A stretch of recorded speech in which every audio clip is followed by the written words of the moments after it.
Perkenalkan, nama saya Martinus Sembiring.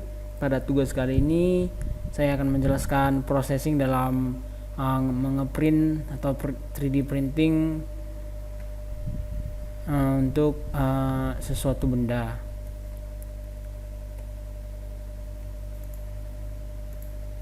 Nah, pada yang pertama ini ada support removal.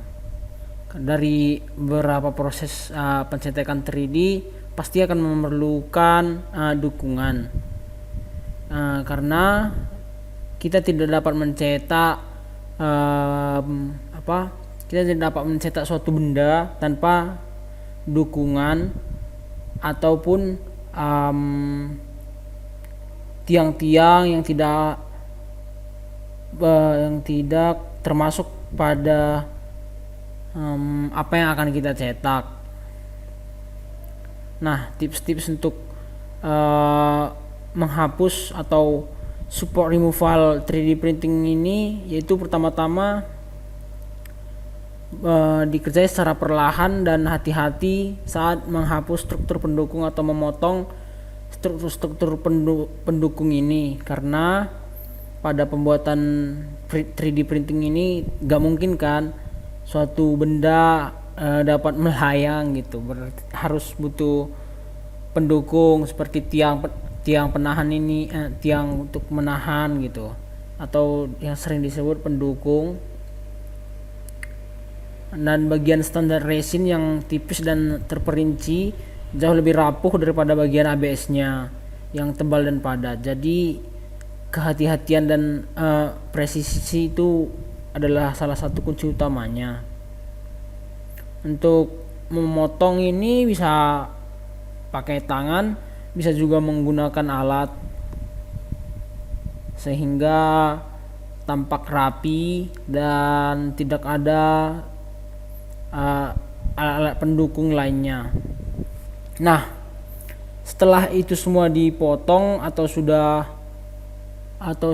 rapi kayak bagian atas kanan ini sudah rapi, kemudian kita sanding. Nah, sanding itu kita kayak menghaluskan menghaluskan benda yang sudah kita removal tadi. Nah, kita haluskan bisa pakai kertas, pasir, dan kemudian kita kasih pengkilat. Nah, seperti pada gambar ini. Di sanding itu kita menyingkirkan elemen dan jentol-jentolan kecil yang tersisa dari hasil potongan kita itu. Itu sebabnya mengapa langkah selanjutnya memoles model yang akan kita buat ini.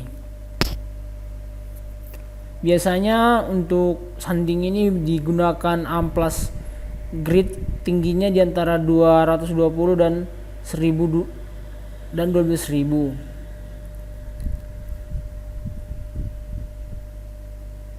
Sehingga hasil yang kita buat lebih halus dan tidak ada bagian-bagian yang tersisa atau potongan yang tersisa dan jentol-jentolan pada benda yang kita buat. Nah, langkah yang selanjutnya itu ada welding atau penyambungan dua material. Misal nih kita buat mobil-mobilan dan kita buat bagian bawah dan atas. Nah, di welding ini kita menyatukan, bisa juga dari 3D printingnya dan bisa juga secara manual. Dan pada welding ini kemampuan untuk menyambung suatu material itu ada untungnya kepada pekerja. Misal pekerja menjadi lebih praktis dan lebih santailah dalam mewelding.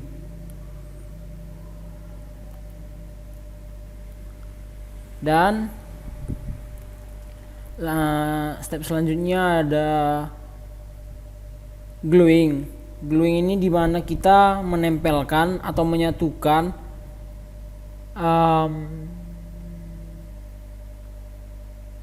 satu benda dengan benda yang lainnya, atau dalam satu benda ini kita membuat dua bagian. Mungkin ada sejumlah alasan kita ingin mengikat atau menyatukan dua atau lebih bagian cetak yang sudah kita print. Nah, alasan yang paling utama itu adalah ketika kita perlu mencetak bagian yang lebih besar dari printer kita, namun perekrutan bagian cetak 3D ini sangat rumit. Ada beberapa metode yang berbeda. Beberapa akan menghasilkan atau hampir jahitan yang tidak terlihat, sementara yang lain mungkin meninggalkan benjolan besar dan potongan yang tidak rapi, sehingga potongan yang tidak rapi yang mungkin tidak terlihat oleh kita sendiri, dan sementara yang lain itu mungkin meninggalkan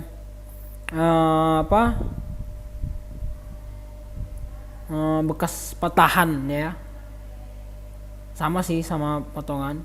Nah, terlepas dari metode yang ini, penting bahwa permukaan yang akan terikat bersama-sama halus dan dibersihkan dengan benar sebelum menerapkan lem atau sanding tadi adalah cara yang baik untuk meratakan benjolan di permukaan. Sudah pasti ada pro dan kontra untuk setiap metode. Jadi yang terbaik adalah meninjau semuanya dan memilih salah satu yang paling sesuai dengan proyek yang kita buat. Tersebut gitu. Langkah selanjutnya setelah gluing itu ada priming atau pengecetan yang kita lakukan pada benda yang kita cetak, bisa secara menggunakan kuas, bisa juga secara menggunakan bantuan udara atau airbrush, atau biasa yang sering saya gunakan itu ada pilox dan cat dasar. Saya sering menggunakan cat dasar putih, kemudian baru warna yang akan saya buat pada benda yang mau saya warnai tersebut. Selanjutnya ada painting. Painting itu salah satu proses atau pelapisan terhadap suatu material yang berfungsi untuk melindungi alat yang kita buat ini atau benda yang kita cetak ini dari proses perkaratan atau supaya terhindar dari karat atau jamur atau apapun yang dapat membuat benda kita menjadi jelek.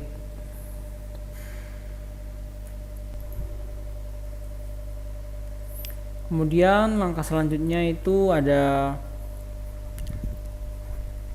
hydro dipping atau pengecetan secara dicelupkan. Itu caranya itu ada kita buat wadah dan kemudian kita taruh air, kemudian kita semprotkan cat itu di atas air sesuai bentuk dan sesuai yang kita inginkan sehingga sampai merata semua. Kemudian kita celupkan benda itu ke dalam cat dan air itu secara pelan-pelan sehingga semua bagian terkena oleh cat.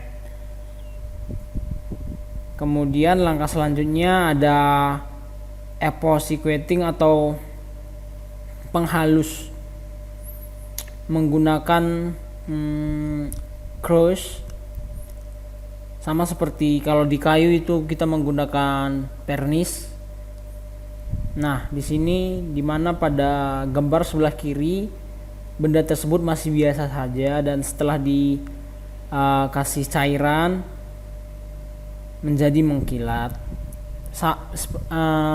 Sama sih seperti langkah-langkah sebelumnya, ada juga penghalusan, ada juga untuk pengkilat, dan langkah selanjutnya ini langkah terakhir ya pada mungkin yang bisa kita buat, yaitu electroplanting atau sistem pelapisan listrik untuk melapisi cetakan dengan nikel, karena bahan ini relatif murah untuk dibeli, dan kita dapat menggunakan satu daya kecil, dan bisa juga kita atur pada 3 volt. Campurkan nikel asetat dalam wadah plastik besar dengan cuka. Pasang batang nikel ke positif satu daya kita atau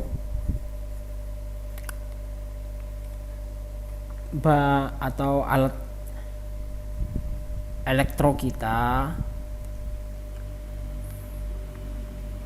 Kemudian bungkus cetakan 3D yang dilapisi grafit dengan kawat nikel dan tempelkan ke negatif atau katoda satu daya kita, dan tempatkan batang nikel dan cetakan 3D dalam larutan nikel asetat tersebut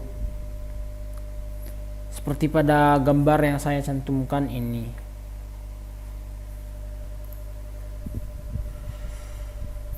Mungkin sekian penjelasan saya tentang proses pengeprinan atau pembuatan suatu benda yang akan kita buat atau yang ingin seseorang buat dimanapun itu. Sekian dan terima kasih. Bila ada kekurangan atau apapun itu, pasti ada atau jauh dari kata sempurna yang saya presentasikan ini. Sekian dan terima kasih.